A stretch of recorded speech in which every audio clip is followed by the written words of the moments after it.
ये आज हम जानते हैं कि किन चीज़ों से वज़ू टूट जाता है। तो जान लीजिए कि 8 चीज़ें ऐसी हैं जिनसे वज़ू टूट जाता है और एक चीज़ें खाने से वज़ू टूट जाता है, बशर्ते कि वो चीज़ हलाल है, मगर उसके खाने से हमारा वज़ू टूट जाता है। ये भी हम इंशाअल्लाह इसके दरमियान में बताएंगे।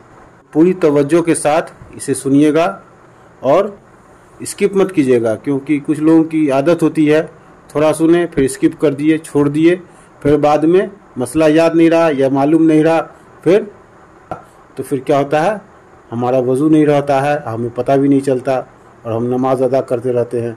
तो वैसा नमाज तो होगा नहीं ना। वैसे बेवज़ू हो करके हमको पता नहीं है, हम तिलावत करते हैं, वो तिलावत भी हमारी दुरुस्त नहीं होगी। इसलिए तवज्जो के साथ पूरी बात सुनिए, क्योंकि दुनिया की तो हम बहुत फिक्र करते हैं, आखिरत की भी थोड़ी फिक्र करें ताकि हमें पता चल जाए कि हम जो इबादत कर रहे हैं वो हमारी सही हो रही है नहीं, ताकि हमारी आखिरत बन जाए, हमेशा हमेशा के लिए हम कामयाब हो जाएं। तो 8 चीज़ों से वज़ू टूट जाती है और एक जो हम बताएंगे इंशाअल्लाह इस दौरान कि जो एक हलाल चीज़ है मगर जिसके खाने से वज़ू टूट जाता है।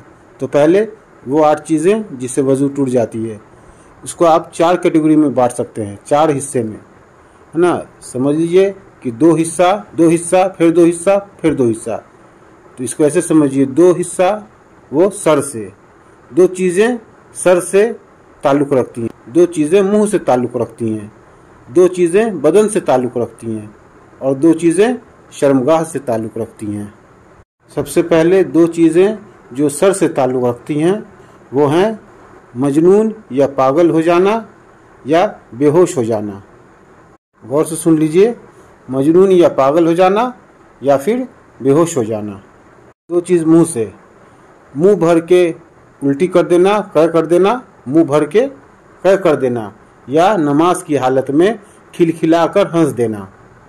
अब 2 बदन से सुन लीजिए, बदन के किसी भी हिस्से से खून या पीप का निकल कर अपनी जगह से बह जाना, अपनी जगह से बह जाना है। गौर से सुनिए, खून या पीप का अपनी जगह से निकलकर बह जाना। अगर बहा नहीं, अपनी जगह पर ही निकला है मगर अपनी जगह पर ठहरा हुआ है तो वज़ू नहीं टूटेगा। अगर अपनी जगह से खिसक गया, अपनी जगह से हट गया निकल करके, तो वज़ू टूट जाएगा, फिर वज़ू बनानी पड़ेगी। इसके अलावा एक बात जो मैंने बताई थी कि ये वो हलाल चीज़ जिसके खाने से हमारा वज़ू टूट जाता है वो है ऊँट का गोश्त।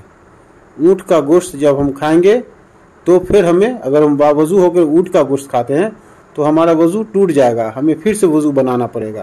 तो वो है ऊँट का गोश्त। है तो ये हलाल, मगर इसके खाने से हमारा वज़ू टूट जाता है। हाँ, तो अभी मैंने बदन से तो बता दिया एक चीज़ कि अपनी जगह से, बदन के किसी भी हिस्से से खून या पीप का निकल कर बह जाना अपनी जगह से, वो। और एक और है कि टेक लगाकर सो जाना, यानी टेक लगाकर आपको अगर नींद आ गई तो वज़ू आपका नहीं रहा। और फिर 2 शर्मगाह से, ये है पखाना या पेशाब के रास्ते से किसी भी चीज़ का निकल जाना। जैसे पेशाब के रास्ते से अगर पेशाब निकल गया या मज़ी या मनी निकल गया, है ना, या पखाना के रास्ते से पखाना निकला या हवा खारिज हुआ, कोई भी चीज़ निकल गया पखाना या पेशाब के रास्ते से, तो वज़ू हमारा टूट जाएगा। और नंगे हाथ से शर्मगाह को छू लेना, नंगे हाथ से अगर शर्मगाह छुआ गया तो भी हमारा वज़ू टूट जाएगा। हाँ, अगर बीच में दरमियान में कपड़ा आ गया तो नहीं टूटेगा, लेकिन सीधे नंगे हाथों से अगर शर्मगाह को छू लिया या छुआ गया तो वो वज़ू हमारा टूट जाएगा।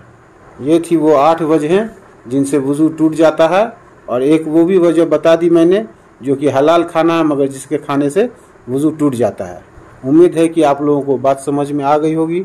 अगर किसी को किसी तरह का कोई इसमें बात समझ में नहीं आई हो या कोई उनको कन्फ्यूज़न हो तो वो कमेंट बॉक्स में जा कर के पूछ सकते हैं। मैं इंशाअल्लाह उनको पुरसुकून जवाब देने की कोशिश करूँगा। और आगे भी इसी तरह की दीनी फ़ायदेमंद बातें हासिल करते रहने के लिए अगर आप इस चैनल पे नए आए हैं तो इसे सब्सक्राइब ज़रूर कर लें, ताकि आइंदा भी जब भी कोई दीनी फ़ायदेमंद बातें आप तक पहुँचाऊँ मैं तो फ़ौरन आपको इसकी इत्तला हो जाए और आप इससे भरपूर फ़ायदा उठा सकें। अब इंशाअल्लाह फिर मुलाकात होगी।